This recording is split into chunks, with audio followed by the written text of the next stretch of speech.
Welcome back to my channel, Muskeses. So friends, in today's video, we are going to see summary and short explanation of the 10th class lesson, World Heritage.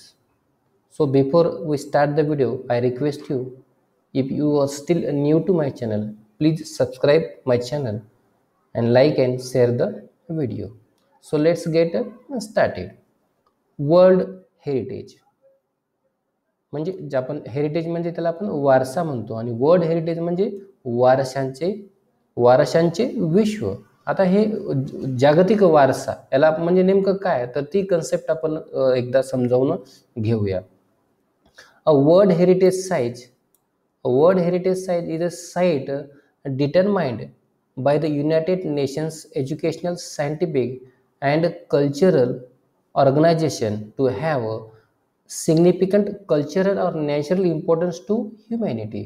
तर या ठिकाणी तुम्ही पाहू शकता UNESCO की जागतिक वारसा स्थळ की जे वारसा ठिकाणं जे आहेत हे मानव जातीच्या दृष्टीने सांस्कृतिक किंवा नैसर्गिक दृष्टीने त्यांना विशेष महत्त्व असतं. आणि हे जे जागतिक वारसा स्थळं असतात ते युनेस्को म्हणजेच United nations educational, scientific and cultural organisation ही एक संस्था आहे. या संस्थेद्वारे अशा प्रकारचे वर्ल्ड हेरिटेज जे काही स्थळं आहेत, ठिकाणं आहेत ते निश्चित केले जातात की जे मानव जातीच्या दृष्टीने, सांस्कृतिक किंवा नैसर्गिक दृष्टीने त्यांना विशेष असं महत्त्व असतं. As such sites are protected and maintained by the International World Heritage Programme which is administered by the UNESCO World heritage Committee. तर त्यामुळे अशा प्रकारे युनेस्कोने निश्चित केलेली, संशोधित केलेली जी काही स्थळं असतात, ठिकाणं असतात आणि आंतरराष्ट्रीय जागतिक संरक्षित केलेली ठिकाणं आंतरराष्ट्रीय जागतिक वारसा कार्यक्रमा अंतर्गत युनेस्कोच्या जागतिक वारसा समितीतर्फे त्यांची देखरेख केली जाते, त्यांचं संवर्धन केलं जातं आणि त्यांची जी काही देखभाल केली जाते ती या जागतिक इंटरनॅशनल वर्ल्ड हेरिटेज प्रोग्राम च्या अंतर्गत हेरिटेज कमिटी जी असते त्या कमिटी मार्फत या स्थळांची देखरेख केली जाते. Because world heritage sites are places that are significant culturally आणि नॅचरली. की ह्या जागतिक वारसा जी स्थळं आहेत ती एकतर सांस्कृतिक दृष्ट्या किंवा नैसर्गिक दृष्टिकोनातून हे कसे असतात, मानवी इतिहासाच्या दृष्टिकोनातून हे ठिकाणं अतिशय महत्त्व असतात. that vary in type includes forests, lakes, monuments, buildings and cities. मग या जागतिक वारसा स्थळामध्ये वेगवेगळ्या ठिकाणांचा समावेश होतो. मग त्याच्या आणि त्यांच्या प्रकारामध्ये सुद्धा आपल्याला विविधता आढळून येते. मग यात कोणते आहेत, अरण्य आहेत, वेगळ्या प्रकारची सरोवर आहेत, स्मारक आहेत, वेगवेगळ्या प्रकारच्या इमारती आहेत. एवढंच नाही तर काही शहरांचा देखील यामध्ये समावेश झालेला आपल्याला आढळून येतो. World heritage sites can also be a combination of both cultural and natural areas. की जागतिक वारसा स्थळामध्ये सांस्कृतिक व नैसर्गिक अशा दोन्ही गोष्टींचा संयोग म्हणजे कॉम्बिनेशन झालेला आपल्याला पाहायला मिळते. आणि त्याचं जर आपण एक उदाहरण जर घेतलं तर for example Mount Hongshan in China is a site with significance to human cultural because it played a role in historical Chinese art and literature. The mountain is also significant because of its physical landscape and physical landscape characteristics. तर याचं एक उदाहरण जर घ्यायला गेलं तर चीनमधील mount हंगशन हे ठिकाण सांस्कृतिक दृष्ट्या महत्त्वाचे आहे कारण ऐतिहासिक काळात चीनी कला आणि साहित्यामध्ये त्याची उल्लेखनीय अशी भूमिका होती आणि भौगोलिक स्थल सौंदर्याच्या दृष्टीने हा पर्वत अतिशय महत्त्वपूर्ण आहे. History of world heritage site की जागतिक वारसा स्थळांचा इतिहास. Although the idea of protecting cultural and natural heritage sites around the world began early in the 20th century, monumentum for its actual creation was not until the 1950s. की जगातील सांस्कृतिक आणि नैसर्गिक वारसा स्थळांचं ठिकाणांचं संरक्षण करण्याची कल्पना 20व्या शतकाच्या सुरुवातीला अस्तित्वात आली.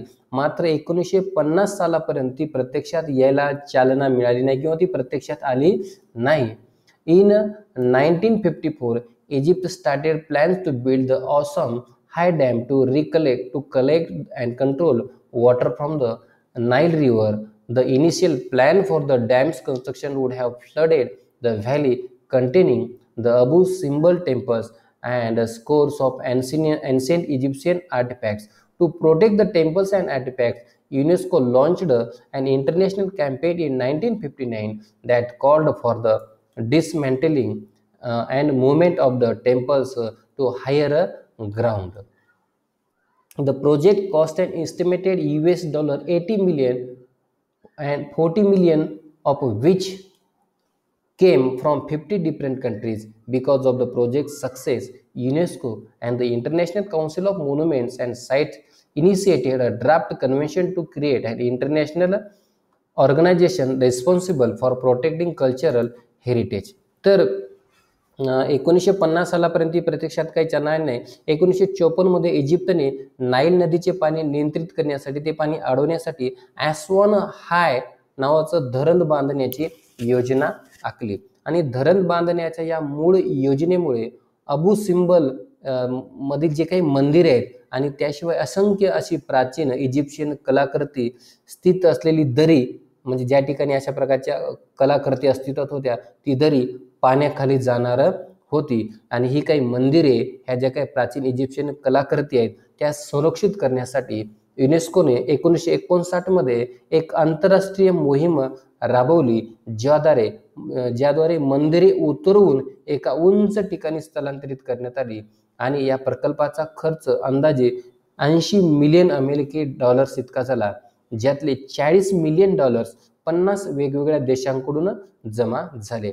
या प्रकल्पाच्या यशानंतर युनेस्को आणि आंतरराष्ट्रीय स्मारके व स्थळे परिषद international council of monuments and sites यांनी सांस्कृतिक वारसा स्थळांचे संरक्षण करण्याची जबाबदारी घेण्यासाठी एक आंतरराष्ट्रीय संस्था निर्माण करण्याचा एक मसुदा तयार केला. Shortly thereafter, in 1965, a White House conference in the United States called for a World Heritage Trust to protect historical sites, but to also protect the world significant natural and scenic sites. तर पुढे त्यानंतर लवकरच म्हणजे 1965 मध्ये अमेरिकेत एका white house परिषदेमध्ये जागतिक वारसा विश्वस्त संस्था वर्ल्ड हेरिटेज ट्रस्ट स्थापन करण्याची मागणी करण्यात आली, ज्या अंतर्गत ऐतिहासिक स्थळाबरोबरच जगातील महत्त्वाच्या व निसर्गरम्य स्थळांचे संरक्षण करण्यात येईल. Finally in 1968 the international union for conservation of nature developed similar goals and presented them at the United Nations Conference on Human Environment in Stockholm, Sweden in 1972. अखेर 1968 साली आंतरराष्ट्रीय निसर्ग रक्षक संघ, म्हणजेच आपण त्याला international union for conservation of nature, यांनी तशाच प्रकारची उद्दिष्टे तयार केली आणि 1972 मध्ये स्वीडनमधील स्टॉकहोम येथील मानवी पर्यावरण विषयावरील संयुक्त राष्ट्र परिषदेत ती सादर केली गेली. आणि मग पुढे काय झालं? Following the presentation of these goals the convention concerning the protection of world cultural and natural heritage was adopted by UNESCO general conference on November 16, 1972. आणि मग पुढं काय झालं? तर याच उद्दिष्टांचं सादरीकरण झाल्यानंतर युनेस्कोच्या सर्वसाधारण परिषदेने 16 नोव्हेंबर 1972 या दिवशी जागतिक सांस्कृतिक व नैसर्गिक वारसा संरक्षणाचा स्वीकार केला. त्याच परिषदेमध्ये द वर्ल्ड हेरिटेज कमिटी. आता द वर्ल्ड हेरिटेज कमिटी म्हणजे काय? जागतिक वारसा समिती म्हणजे काय?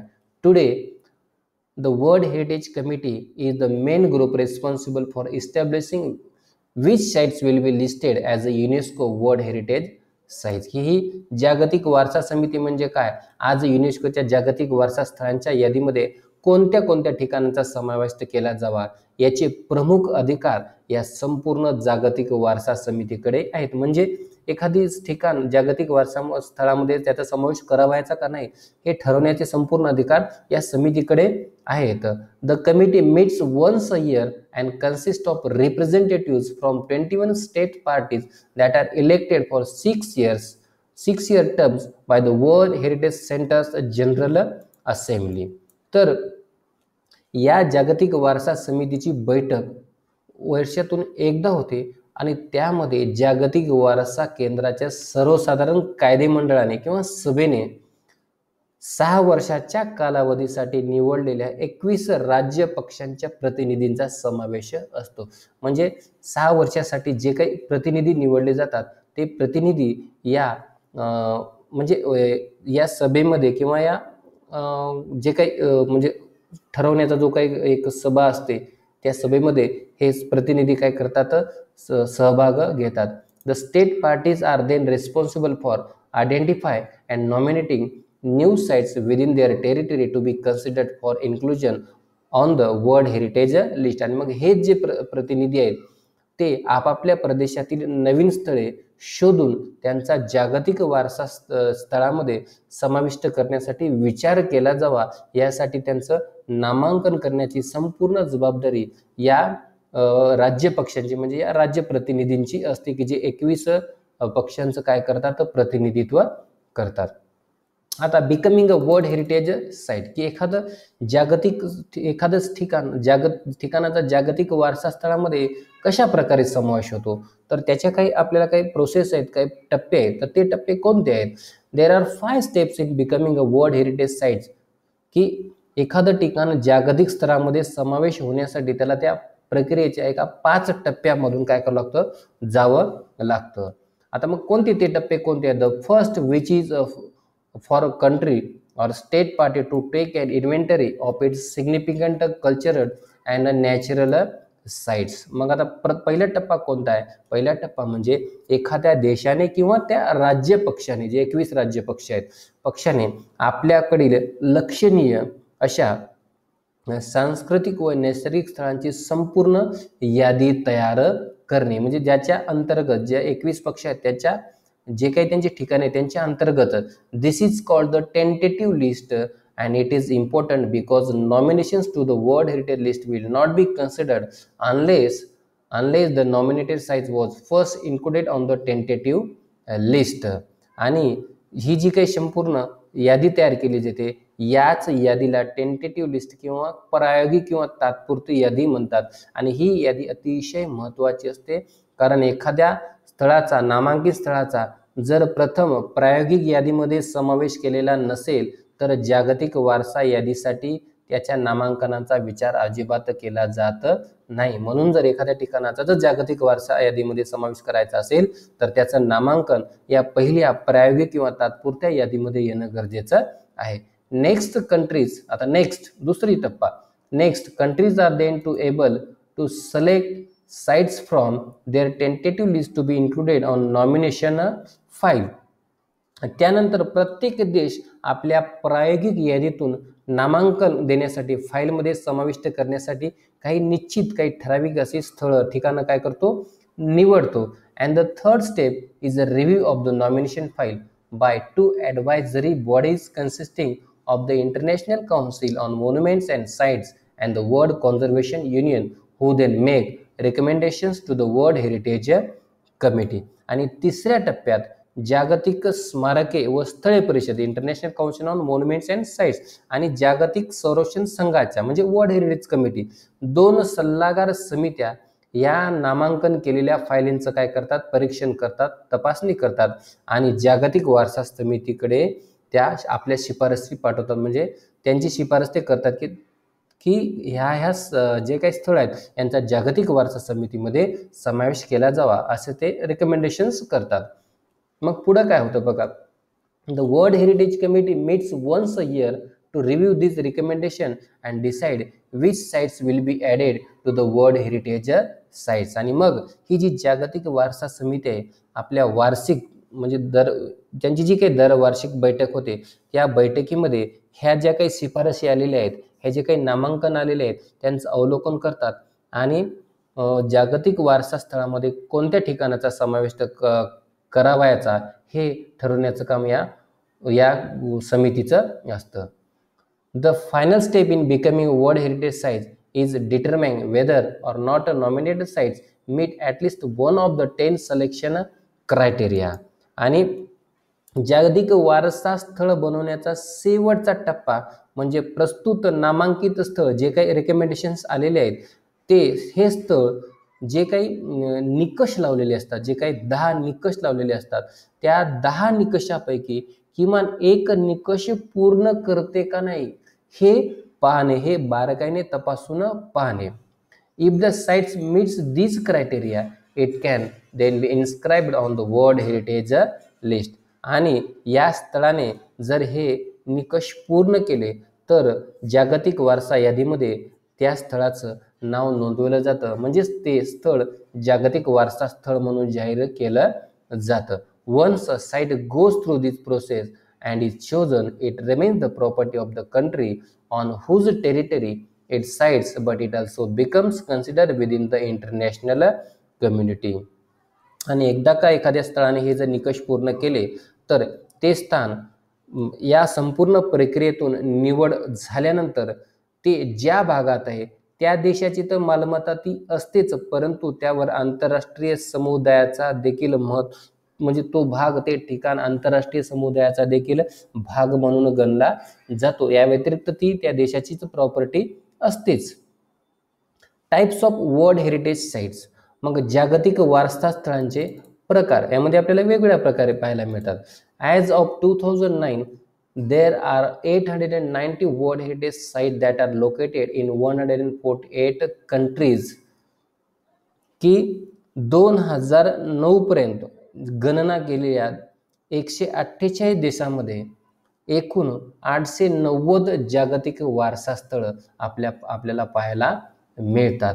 689 of these sites are cultural and include places like the Sydney Opera House in Australia and the Historic Center of Vienna in Australia. त्यातील 689 स्थळे सांस्कृतिक आहेत, ज्यात ऑस्ट्रेलियातील सिडनीचे ऑपेरा हाऊस आणि ऑस्ट्रियातील व्हिएन्ना येथील ऐतिहासिक केंद्राचा हिस्टॉरिक सेंटर यांचा देखील समावेश आहे. आणि 176 are natural and features such location as the US Yellowstones and Grand Canyon National Parks. आणि त्यानंतर जे काही 176 नैसर्गिक आहेत, उदाहरणात्मक घ्यायचं झालं तर अमेरिकेतील येलोस्टोन आणि ग्रँड कॅनियन नॅशनल पार्क्स यांचा देखील समावेश आहे. आणि पुढं 25 of the world heritage sites are considered mixed natural and cultural. Peru's की त्याच्यानंतर जे काही 25 जागतिक वारसा स्थळ आहेत ते संमिश्र आहेत, म्हणजे ते नैसर्गिक आहेत आणि सांस्कृतिक देखील आहेत, ज्यामध्ये आपल्याला पाहता येईल की Peru's Machu Picchu is one of this. की पेरूचं जे काही माचू पिच्चू नावाचे जे काही स्थळ आहे ते देखील अशा प्रकारच्या मिक्स म्हणजे संमिश्र स्थळामध्ये त्यांचा समावेश होतो.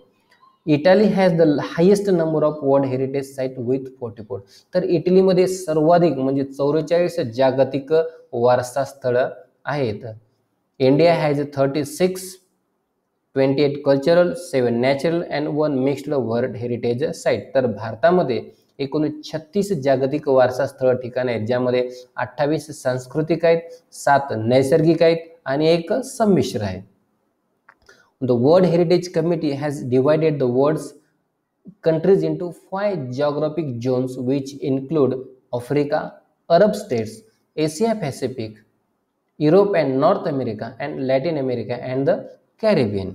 की जागतिक वारसा समितीने जगातील देशांची 5 भौगोलिक प्रदेशामध्ये विभागणी केली आहे. ते विभाग असे आहेत: 1 आफ्रिका, 2 अरब राष्ट्रांचा, 3 आशिया पॅसिफिक किंवा ऑस्ट्रेलिया किंवा ओशियाना सहित, आणि 4 जो आहे तो युरोप, उत्तर अमेरिका, आणि 5 लॅटिन अमेरिका आणि कॅरेबियन. अशा 5 भौगोलिक भागामध्ये या जागतिक वारसा समितीने जगाचं काय केलेलं आहे, जगाची विभागणी केलेली आहे. World heritage sites in danger, की जे आता जे काही जागतिक वारसा स्थळ आहेत ती आता धोक्यात आलेली आहेत. तर like many natural and historic sites around the world, many world heritage sites R in danger of being destroyed or lost due to war, poaching, natural disasters like earthquakes, uncontrolled urbanizations, heavy tourist traffic, and environmental factors like air pollution and acid rain.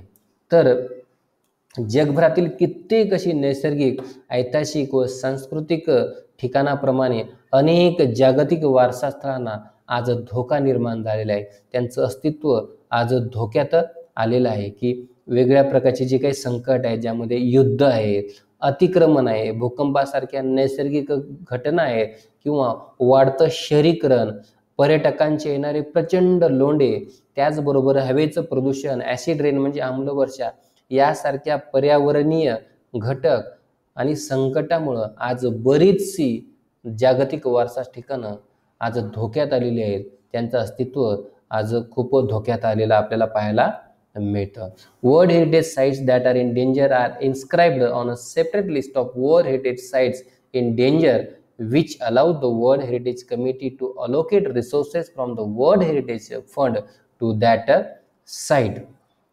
आणि ही जी काही ठिकाणं जी काही नष्ट होण्याच्या मार्गावर आले आहेत, अशा संकटात असलेल्या जागतिक वारसा स्थळांना धोक्यात असलेली जागतिक वारसा स्थळं नावाच्या स्वतंत्र यादीमध्ये नोंदवलं जातं आणि जागतिक वारसा समिती जागतिक वारसा निधीतून अशा स्थळांना विशेष संसाधने किंवा काही गोष्टी पुरवते, जेणेकरून त्यांचं रक्षण त्या ठिकाणी केलं जाईल. If in addition different plans are put in to place to protect and restore the site. आणि अशा प्रकारच्या स्थळांचं रक्षण करण्यासाठी वेगवेगळ्या प्रकारच्या म्हणजे वेगवेगळ्या प्रकारच्या काही प्लॅन्स, म्हणजे जे आपण त्याला काय करतो की जे काही प्लॅन्स त्या ठिकाणी इम्प्लिमेंट केले जातात, जेणेकरून अशा प्रकारच्या जागतिक स्थळांचं रक्षण केलं, त्यांच्या मूळ ठिकाणासारखं त्यांचं रक्षण केलं जावं, त्यांचं संरक्षण केलं जावं. If however a site loses the characteristic which allowed for it to be originally included on the World Heritage list, the World Heritage Committee can choose to delete the site from the list. आणि एखादे स्थळ तरी देखील अशा प्रकारच्या स्थळांचा जीर्णोद्धार करण्यासाठी अनेक उपाययोजना केल्या जातात आणि त्यांना निधी पुरवला जातो. तरी देखील एखादं स्थळ ज्या कारणांसाठी त्याचा जागतिक वारसा स्थळामध्ये समावेश झाला होता, तेच कारण जर नष्ट झालं असल्यास जागतिक वारसा समिती ते नाव या यादीतून काय करू शकते, वगळू शकते. म्हणजे जागतिक वारसा समितीला एखाद्या ठिकाणाचा जशा प्रकारे मध्ये समावेश करण्याचा अधिकार आहे, आणि त्याचबरोबर त्यांना त्या ठिकाणाला त्या जागतिक वारसा स्थळातून अगदी म्हणजे वगळण्याचा देखील अधिकार या जागतिक वारसा समितीला आहे. To learn more about world heritage sites visit the world heritage centres website www.UNESCO.org. आणि अशा प्रकारच्या जागतिक स्थळाविषयी तुम्हाला जर अधिक माहिती मिळवायची असेल तर जागतिक वारसा केंद्राचं जी काही वेबसाईट आहे या ठिकाणी मेन्शन केलेलं आहे, त्या ठिकाणी या वेबसाईटला, या संकेतस्थळाला तुम्ही भेट देऊन या जागतिक वारसा स्थळाबद्दल, जागतिक वारसा जी काही समिती आहे यातल्या ज्या काही वेगवेगळ्या गोष्टी आहेत त्या मग तुम्हाला अगदी सहज माहिती करून घेऊ तुम्ही शकता.